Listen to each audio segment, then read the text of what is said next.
रिश्वतखोरी और अन्य गंभीर आरोपों के बाद अमेरिका में चल रही कानूनी कार्रवाई के कारण प्रसिद्ध भारतीय उद्योगपति गौतम अडानी और उनका अडानी समूह वैश्विक स्तर पर काफ़ी मुश्किलों का सामना कर रहा है।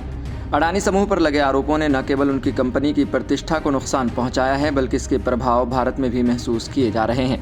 अभी तक अडानी को अमेरिका और केन्या से कई झटके लग चुके थे और अब राष्ट्रीय स्तर पर भी उन्हें एक नया संकट उत्पन्न हुआ है। तेलंगाना की कांग्रेस सरकार ने अडानी समूह द्वारा दिए गए 100 करोड़ रुपए के दान को स्वीकार करने से इनकार कर दिया, जो कि राज्य में युवाओं के कौशल विकास कार्यक्रम के लिए प्रस्तावित था। यह दान अडानी फाउंडेशन से मिलने वाला था, लेकिन राज्य सरकार ने इस राशि को लेने से इनकार कर दिया, जो राजनीति और सामाजिक दृष्टिकोण से एक महत्वपूर्ण निर्णय साबित हुआ। तेलंगाना के मुख्यमंत्री रेवंत रेड्डी ने सोमवार को इस फैसले की जानकारी मीडिया को दी। मुख्यमंत्री ने स्पष्ट रूप से कहा कि यह निर्णय उन्होंने किसी दबाव के तहत नहीं लिया। उन्होंने कहा, मैंने यह निर्णय पूरी तरह से स्वतंत्र रूप से लिया है और मैं ये स्पष्ट करना चाहता हूं कि मुझे किसी भी प्रकार के दबाव का सामना नहीं करना पड़ा। हमारी सरकार किसी के भी दबाव में नहीं आती है और हम किसी भी प्रकार के विवाद से दूर रहना चाहते हैं। रेड्डी ने यह भी कहा कि अडानी समूह पर लगे आरोपों के चलते, जिसमें तेलंगाना राज्य का भी उल्लेख हुआ था, सरकार ने यह सुनिश्चित किया कि राज्य को इस विवाद से बचाया जाए। मुख्यमंत्री रेवंत रेड्डी ने यह भी जोर देकर कहा कि 100 करोड़ रुपए का दान तेलंगाना सरकार के पास नहीं आया, बल्कि यह राशि अडानी फाउंडेशन से सीधे तौर पर सरकार को मिलने वाली थी।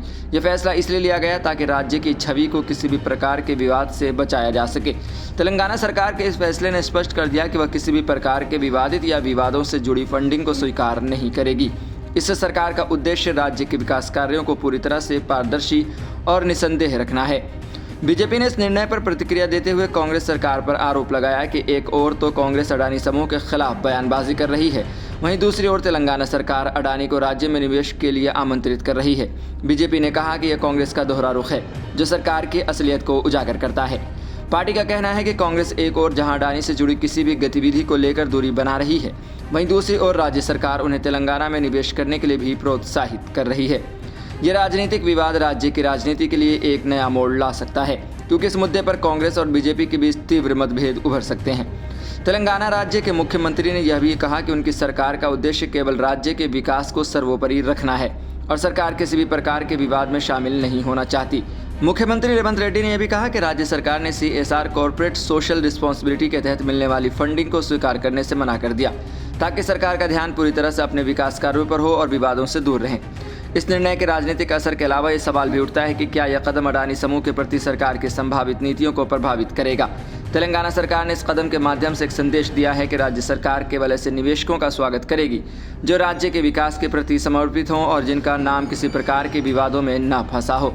तेलंगाना के इस कदम को लेकर कई राजनीतिक विश्लेषक भी चर्चा कर रहे हैं और ये देखना दिलचस्प होगा कि आने वाले दिनों में अडानी समूह और तेलंगाना सरकार के रिश्ते कैसे विकसित होते हैं। हालांकि तेलंगाना के मुख्यमंत्री रेवंत रेड्डी ने यह भी स्पष्ट किया कि सरकार का यह कदम किसी भी प्रकार के राजनीतिक लाभ के लिए नहीं था, बल्कि यह राज्य की छवि को साफ सुथरा रखने और विकास कार्यों को पारदर्शी बनाने के उद्देश्य से लिया गया था। लेकिन तेलंगाना की इस कार्रवाई ने यह साबित कर दिया कि राज्य सरकार किसी भी प्रकार के विवादित दान को लेकर सावधानी बरतने का निर्णय ले सकती है और यह कदम राजनीतिक रूप से काफ़ी महत्वपूर्ण साबित हो सकता है।